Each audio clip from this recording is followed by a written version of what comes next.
మన ఈ టెర్మినాలజీలో మాట్లాడారంటే అంటే వాళ్ళకి కాన్సన్ట్రేషన్ డీప్ కాన్సన్ట్రేషన్ వెళ్ళిపోయేప్పటికి వాళ్ళకి కొన్ని వాక్యాలు వినిపించడం ప్రారంభించేయండి.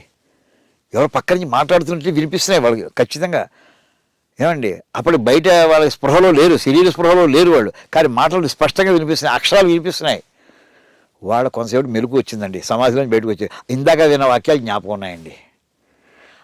వాళ్ళు ఇప్పుడు ఏం చేయాలంటే ఒరే ఇందాక నేను వాళ్ళ శిష్యులు ఉన్నారు వీళ్ళకి, ఒరే ఇందాక నేను తపస్సు చేసి సమాధిలోకి వెళ్ళాడు, నాకు ఈ వాక్యం వినిపించింది, అది మీకు యాజ్ ఇట్ ఈజ్గా మీకు చెబుతాను అని చెప్పి వాడు చెప్పడం. వాళ్ళు వినినటువంటి మాటలనే శృతి అని అంటారండి. అంటే సమాధిలో మహర్షులు సమాధి స్థితిలో అంటే తపస్సు యొక్క తీవ్రత స్థాయిలో శరీర స్పృహ లేకుండా ఉన్నప్పుడు వాళ్ళకి వినిపించినటువంటి వాక్యాలని శృతులు అన్నారు. ఇదే వేదం యొక్క ఆవిర్భావం అండి. అది మంత్రాలండి. మంత్రం అనే పదం అక్కడి నుంచి స్టార్ట్ అయిందండి.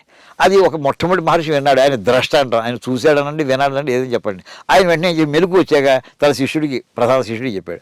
ఆ శిష్యుడు మా గురుగారు చెప్పేది మళ్ళీ ఇంకో శిష్యుడు. అప్పటి నుంచి ఆయన చూడలేదు, ఆయన చూడలేదు, గురుగారు చెప్పింది విన్నాడు. అప్పటి నుంచి అలా ప్రచారంలోకి వచ్చేసేయండి. ఒక పరంపర. ఇంకో గురుగారు ఇంకో మంత్రం విన్నారు. అలాగ కొన్ని వేల మంది మహర్షులు వాళ్ళందరూ వినినటువంటి ఆ మంత్రాల యొక్క రాశి ఏదైతే ఉందో అది వేద రాశి అండి, మంత్ర రాశి. ఇవన్నీ కూడా కలిసిపోయి ఉన్నాయి. ఆ వేళ వాళ్ళ మెమరీ పవర్ టెరిబుల్గా ఉండేది కనుక మొత్తం అన్ని మంత్రాలు వాళ్ళు వినండి. ఎన్ని ఉన్నాయా, ఎన్ని వేదాలయ్యా, అనంతావై వేద, వేదం ఇన్ఫైనట్ అయ్యా అని తేల్చేశారండి. అది మొట్టమొదటిలో. అయితే తర్వాత కొంతమంది పుడుతున్నారు, కొంతమంది పోతున్నారు, చదువుతూ మధ్యలో ఆగిపోయిన వాళ్ళు ఉంటారు. ఈవేళ ఉన్నట్టే ఉంటుంది శిష్యం.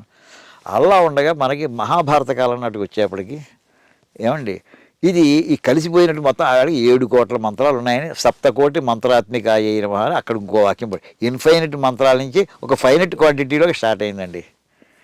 ఈ సప్తకోటి మంత్రాలని కూడా ఈయన వేదవ్యాసం అన్నీ కలిసిపోయి ఉన్నాయి, మిక్స్ అయిపోయి ఉన్నాయి. ఏమండి దాంతో ఆయన ఏం చేశారంటే ఇలా కాదు, వీళ్ళని కంఠస్థం చేయించాలంటే ప్రిజర్వ్ చేయించాలని డిఫరెంట్ పార్ట్స్ కింద చేయాలి అని చెప్పి ఆయన ఏం చేశారంటే ఈ వేద మంత్రాల్లో స్ట్రక్చర్ వాళ్ళు వినినటువంటి వాక్యాలు కొన్ని రిథమిక్గా ఉన్నాయి. అంటే పద్యం చదువుతున్నట్టు ఉన్నాయి. పద్యం అనేవి మనకి యమాత రాజమానస గణాలు ఎగడం తగడం చదువుతున్నప్పుడు ఉత్పలమాల భరవ నజభజ ఇలాంటివి విన్నాం కదా. అలా సంస్కృతంలో కూడా ఛందోబద్ధమైనటువంటి కొన్ని వాక్యాలు కొన్ని విన్నారండి. కొంతమంది అన్నారు ఇదేదో నాకు మ్యూజికల్గా కూడా ఉందయ్యో, ఇది సంగీతపరంగా ఉందని కొంతమంది అన్నట్ట. కొంతమంది నాకు ప్రోజుగా వినిపిస్తున్నాయని ఒక ఆయన అన్నట్ట.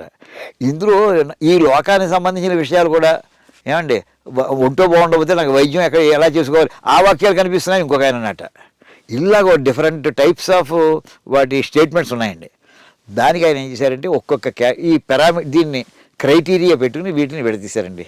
రెథమిక్గా ఉండేటటువంటి వాక్యాలన్నింటినీ తీసుకుని దాన్ని రుక్కుని పేరెట్టారు. అలాంటి రుక్కులు మెజారిటీ ఉంటాయి, మిగతా కూడా అక్కడక్కడ కొన్ని శాంపుల్స్ ఉండొచ్చు అనుకోండి. ఆ రుక్కులతోటి ఏర్పడిన పెద్ద సమూహాన్ని ఋగ్వేదము అని పేరు పెట్టారండి. ఏమండి ఆ రుక్కులకి సంగీతపరంగా మ్యూజికల్గా ఉన్నాయనే దాన్ని సామవేదం అని అన్నారండి. ఇది కాకుండా ప్రోజు టైప్లో వినిపిస్తున్నాయి అంటే దాని ఛందస్తో బంధం లేదు, అలాంటిదని యజుర్వేదం అని పేరు పెట్టారండి. ఈ లౌకికమైన విషయాలు కూడా వినిపిస్తున్నాయి. అంటే ఒంటో బాగుండకపోతే జ్వరం వచ్చింది, జ్వరాలు ఎన్ని రకాలు అది కూడా ఎన్ని రకాల జ్వరాలు కూడా మంత్రం వినిపించండి. ఇంజక్షన్ మన సిరంజి గురించి మంత్రం కూడా ఉందండి. ఇలాంటి లౌకికమైన విషయాలు కూడా అంటే అవి ఒకటే ఉన్నాయని కాదండి, మిగతా కూడా ఉన్నాయి, ఆధ్యాత్మికపరమైన కూడా ఉన్నాయి.